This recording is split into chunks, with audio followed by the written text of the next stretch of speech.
নমস্কার। খবরের অন্তরালের খবর নিয়ে ক্যালকাটা ডায়ালগস থেকে মনোজ দাস।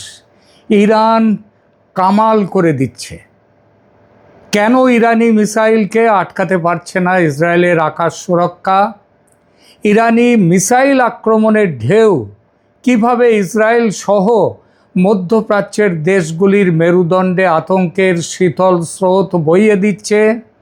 আমেরিকা ইসরায়েলকে উতলা করে তুলেছে যুদ্ধবিরতির জন্য। এই নিয়ে এখনকার প্রতিবেদন। ইরানের সাম্প্রতিক মিসাইল সক্ষমতা এবং ইসরায়েলের তথাকথিত অভেদ্য প্রতিরক্ষা ব্যবস্থার সীমাবদ্ধতা প্রকট হয়ে উঠছে যুদ্ধ যত প্রলম্বিত হচ্ছে। কিন্তু কিভাবে ইরানের এই অভাবিত কামাল? কেন ব্যর্থ ইসরায়েলের আকাশ সুরক্ষা? মধ্যপ্রাচ্যের আকাশে আজ সর্বত্র বারুদের গন্ধ। যে আকাশ একসময় ইসরায়েলের আয়রন ডোম আর অ্যারো সিস্টেমের নিশ্ছিদ্র নিরাপত্তায় মোড়া ছিল, আজ সেই আকাশ চিরে ধেয়ে আসছে পারস্যের অগ্নিগোলক। গত কয়েক দশকের সমীকরণ বদলে দিয়ে ইরান দেখিয়েছে তাদের কামাল বা শ্রেষ্ঠত্ব। কিন্তু কেন বিশ্বের অন্যতম সেরা আকাশ সুরক্ষা ব্যবস্থা থাকা সত্ত্বেও ইসরায়েল আজ ইরানের মিসাইল আটকাতে হিমশিম খাচ্ছে? এবং কিভাবে এই মিসাইল আক্রমণ মধ্যপ্রাচ্যের দেশগুলোর মেরুদণ্ডে আতঙ্কের শীতল স্রোত বইয়ে দিচ্ছে? অভেদ্য দুর্গে ফাটল ধরেছে। কেন কাজ করছে না ইসরায়েলি ডিফেন্স? ইসরায়েলের প্রতিরক্ষা ব্যবস্থা মূলত ত্রিস্তরী, তিনটে স্তর। আয়রন ডোম স্বল্প পাল্লার মিসাইলকে আটকাবার জন্যে, ডেভিড স্লিং এটা হচ্ছে মাঝারি পাল্লার মিসাইল আটকাবার জন্যে, এবং অ্যারো 2 এবং অ্যারো 3 এটা দূরপাল্লার মিসাইল আটকাবার জন্যে। কিন্তু ইরানের সাম্প্রতিক হামলায় এই ব্যবস্থার বেশ কিছু সীমাবদ্ধতা প্রকাশ পেয়েছে। স্যাচুরেশন অ্যাটাক এটাই হচ্ছে একটা বড় কারণ। ইরান একসাথে কয়েকশো মিসাইল ও ড্রোন ছোঁড়ে। যে কোনো ডিফেন্স সিস্টেমের একটি নির্দিষ্ট ক্ষমতা থাকে একসাথে কতগুলো লক্ষ্যবস্তু ট্র্যাক করতে পারবে তা। ইরান যখন বৃষ্টির মতো মিসাইল ছোড়ে তখন সিস্টেমটি ওভারলোড হয়ে যায়। হাইপারসনিক গতির মিসাইল, ইরানের নতুন প্রজন্মের মিসাইল যেমন ফাতা-1 শব্দের চেয়ে 5 থেকে 15 গুণ বেশি দ্রুত চলে।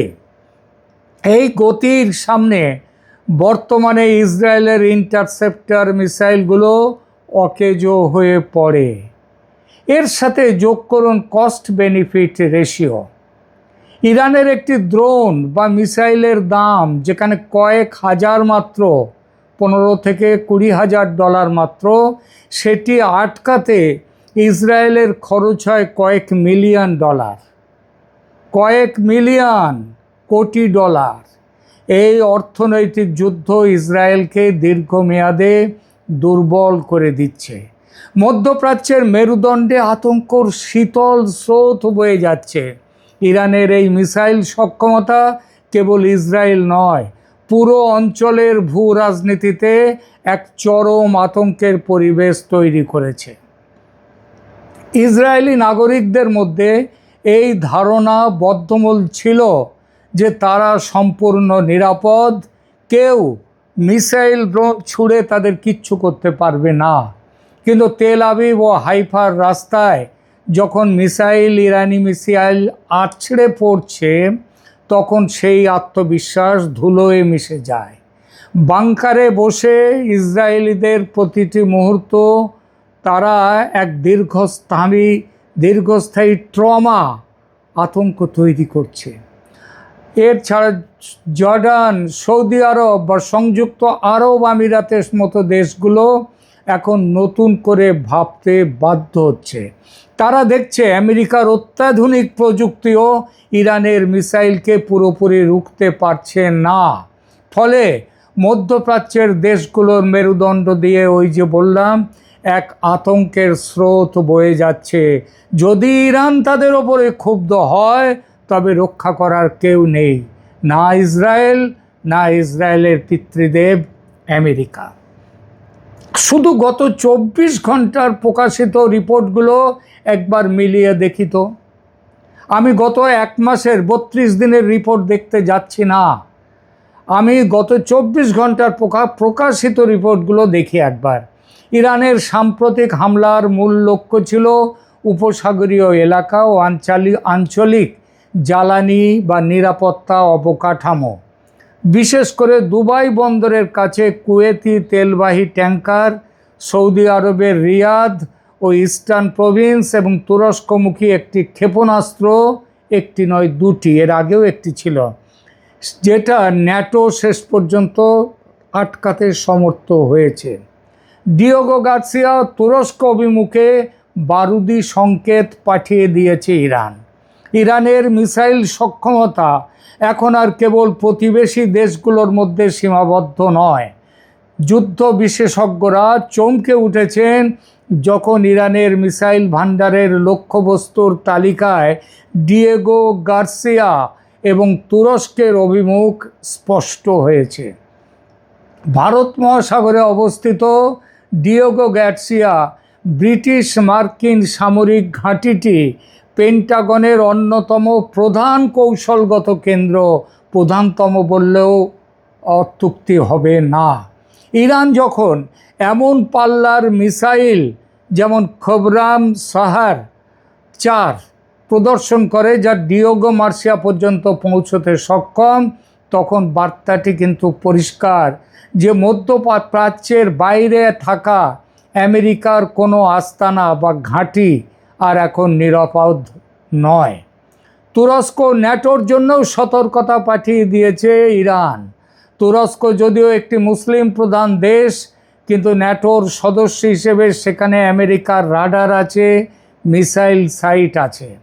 ইরান তুরস্কের অভিমুখে মিসাইল মোতায়েন বা মহড়া দেওয়ার মাধ্যমে ন্যাটোকে এই সতর্কবার্তা দিচ্ছে যে যদি তুর্কি ভূমি ব্যবহার করে ইরানের ওপর কোনো হামলা হয় তবে আঙ্কারা বা ইস্তাম্বুলও আগুনের লেলিহান শিখা থেকে বাঁচবে না। এটি তুরস্কের কৌশলগত অবস্থানে এক গভীর অস্বস্তি তৈরি করেছে।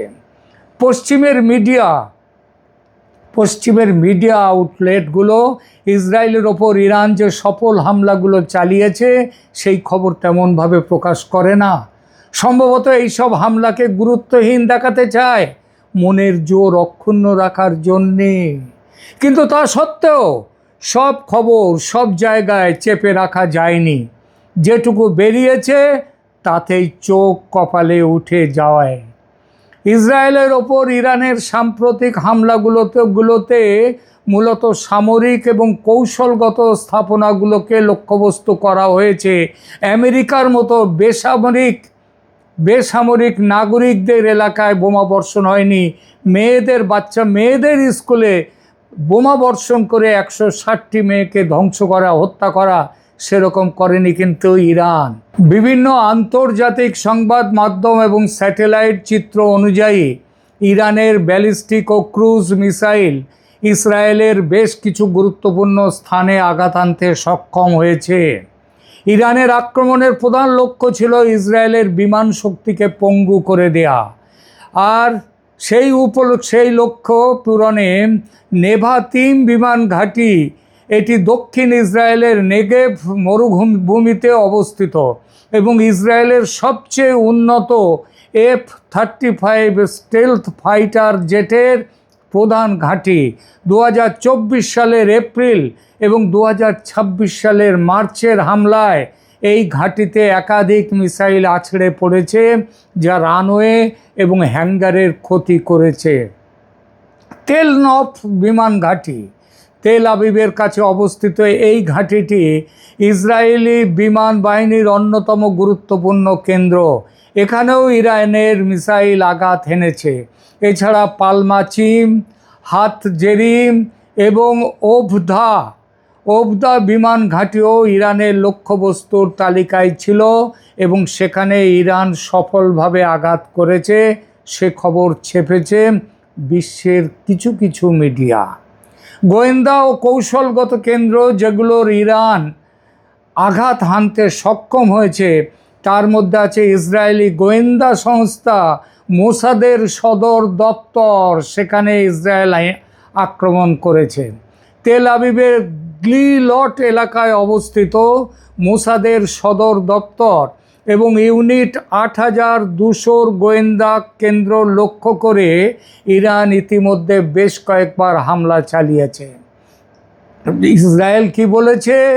বড় ধরনের ক্ষতির কথা অস্বীকার করেছে, তবে আক্রমণ যে হয়েছে সেটা স্বীকার করেছে এবং এই এলাকার আশেপাশে মিসাইল আছড়ে পড়ে যে বিশাল বিশাল ক্রেটার গর্ত তৈরি করেছে সেগুলো দেখা গেছে।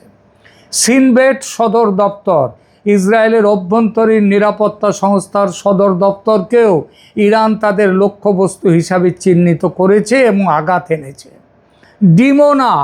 ডিমোনার নাম আপনারা শুনেছেন। এই শহরের কাছেই আছে ইসরায়েলের অত্যন্ত সংবেদনশীল পারমাণবিক গবেষণা কেন্দ্র।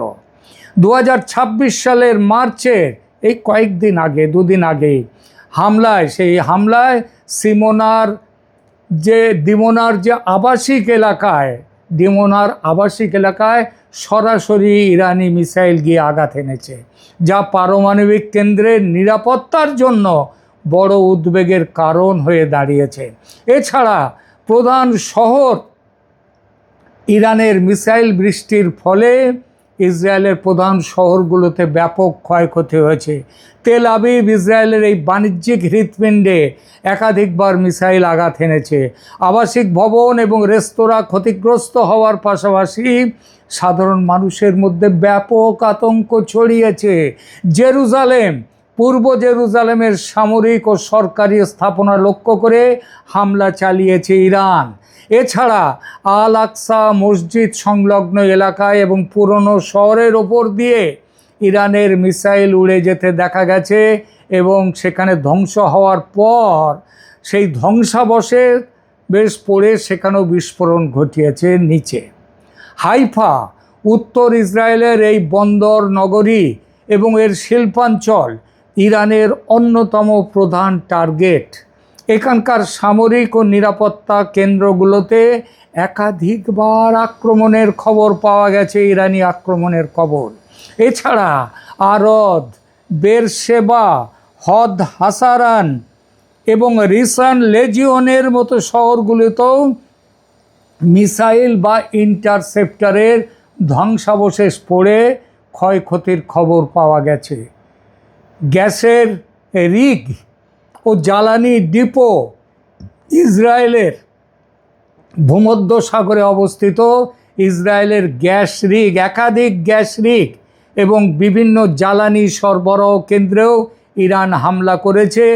ডিস্যালিনেশন, লবণ জল সমুদ্রের সেইটাকে শোধন করে মিষ্টি জল করবার যে প্ল্যান্ট, সেই প্ল্যান্টেও আঘাত করেছে ইরানের মিসাইল। ইসরায়েলের অর্থনীতিতে এই সমস্তগুলো দীর্ঘমেয়াদী প্রভাব ফেলছে।